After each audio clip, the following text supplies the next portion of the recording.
morning, a little food for thought. And this is asking the question, do you think that God will still use you when you continually make mistakes or you just disobey him?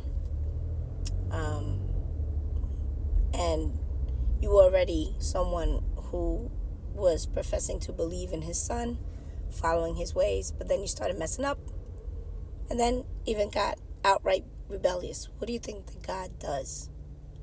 Well, God, when he calls you, if you are for him, he's going to pursue you. You may try to go a different route. You may have been following or doing really good, and then you tripped along the way. Life got to you, or you let life get to you, and you start doing things that you know you shouldn't be doing, or you just decide, I know what I'm supposed to do, but I really don't care. I'm just going to go the opposite direction, right? So that's two types of Christians. And this story that I'm going to highlight a small bit about is how God can still use a person that he called. And this is going to focus on Jonah. And a lot of people know the story of Jonah and the whale. Some people don't. They may have heard that there was a story of a man who got swallowed up by a whale. He didn't die, but it's a story. And it's in the Bible. And it's written there for a reason. It's showing a lesson. Now, Jonah was someone that God used. He was called by God, led by God, and it was a servant of God. And one day, God called out to Jonah and told him, wake up. I need you to go to a certain city. It was the city of Nineveh. And he says, I need you to warn these people. Declare what I'm saying. Go tell them that if they don't stop their bad ways, I'm going to let the city be overtaken, destroyed, all the stuff that they don't want. With Jonah being woken up, hearing the command that God said, you would have said, okay, he walks with God. He's directly hearing from God. He will do what God says. Well, no.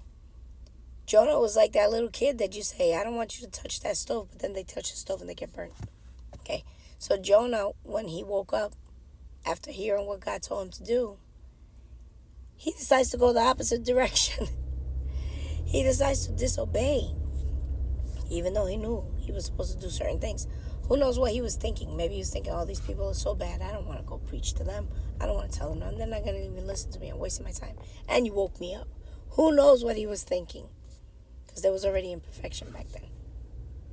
But he did not do what God commanded him to do.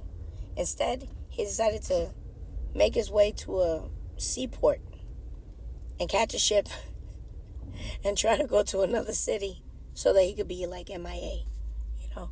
So he did just that.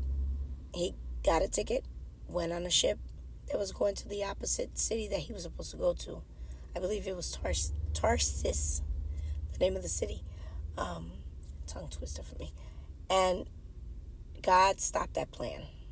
God told him, I told you to go warn these people. And here you are on some little boat trying to go the opposite direction. So now it's the parent coming in, the heavenly parent.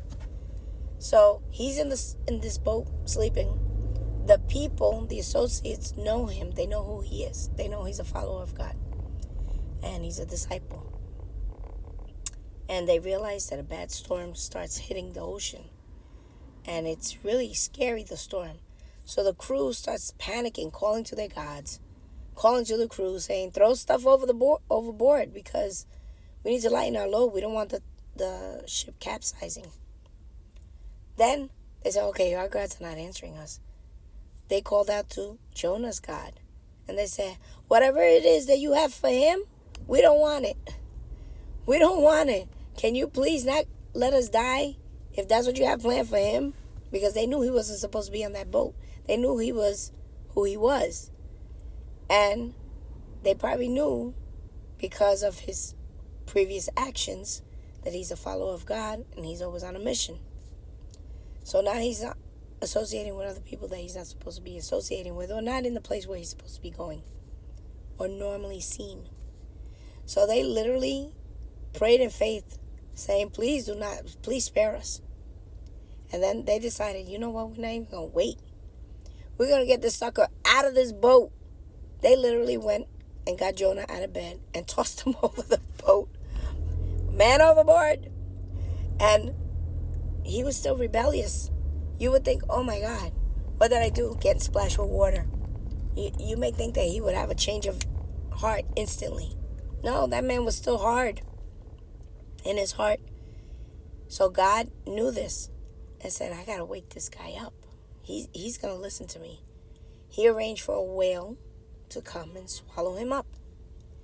And when that whale swallowed him up, he didn't kill him. He actually sat in the belly of this whale for 3 days and 3 nights in the dark. Can't even imagine what he's thinking. But he was stubborn in his own ways. He was still determined, I'm not trying to get out of here. I don't want to go to that city to proclaim whatever God told me to proclaim. So God took it a step further. Okay, he's sitting in the whale doing all that stuff. The boat that he was on, he must have spared the other people, but he destroyed that ship. He cut off the means of his transportation. Point blank, period. He cut it off. He was like, not only did he rebel, he didn't go where I told him to go. He went on a boat. Now he's tossed overboard. Now I had to get this whale to swallow him up because I don't need this sucker drowning. I don't need him drowning. I still need to use him.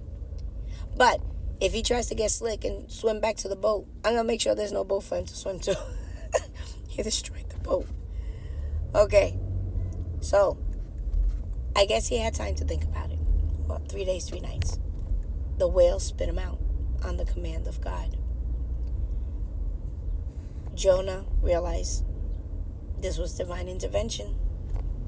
And he went to that city to declare what God told him because he realized God spared him. And God was chastising him and correcting him. Now, one thing you should keep note of, correction doesn't mean rejection. Correction means restoration, that you're going to be restored to something that you need to be restored to. So you're making mistakes along the way like children do, right? They make mistakes, we correct them. That doesn't mean we don't love them anymore. That's the same thing our Heavenly Father does. He was called to be a servant of God. And he saw he was imperfect and he was going to make mistakes. He already knew the mistakes he was going to make. He already knew. He already knew that Jonah was going to go the opposite direction. But he needed to shake him up and wake him up and let him know, like, you don't belong to them. You can't be them. I chose you. You belong to me, not to the world. And you're never going to be like them. You can't blend in. You're different. And Jonah recognized that through the lesson that he learned. And he preached to that city that was being bad.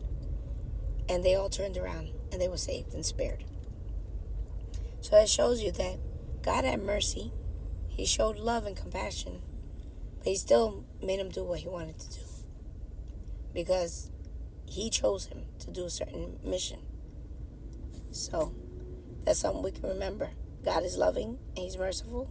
And he'll still use you despite the mistakes.